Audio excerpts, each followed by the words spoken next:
Hello guys, আসসালামু আলাইকুম। আপনারা সবাই কেমন আছেন? আশা রাখছি যে যেখানে আছেন ভালো থাকার চেষ্টা করছেন। আমিও আলহামদুলিল্লাহ ভালো আছি। এখন চিকেন পপকর্ন বানিয়ে নেব। এদিকে আমি চিকেনটারে ছোটো ছোটো পিস করে কেটে নিছি। একটা বড়ো ঢেলে নিলাম, একটা এগ দিয়ে নিলাম,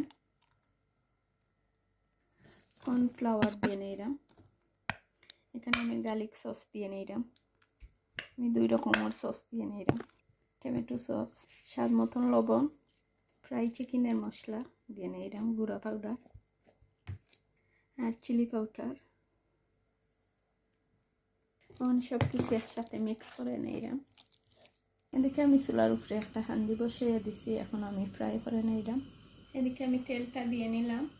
আর এই chicken fry, chicken popcorn, chicken nugget এসব আমি সবসময় বানাই।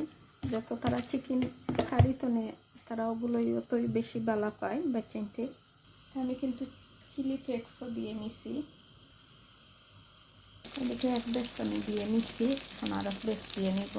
এগুলো হয়ে গেলে, এগুলো রয়ে গেছে, এখন আমি তুলে নিলাম টিস্যু দিয়ে, টিস্যুর উপরে।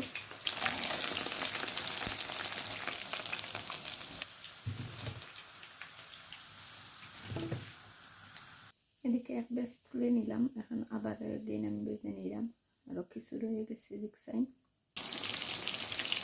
বাট এদিকে আমার চিকেন পপকর্ন বানানি ডান, এখন আমি তুলে নিলাম।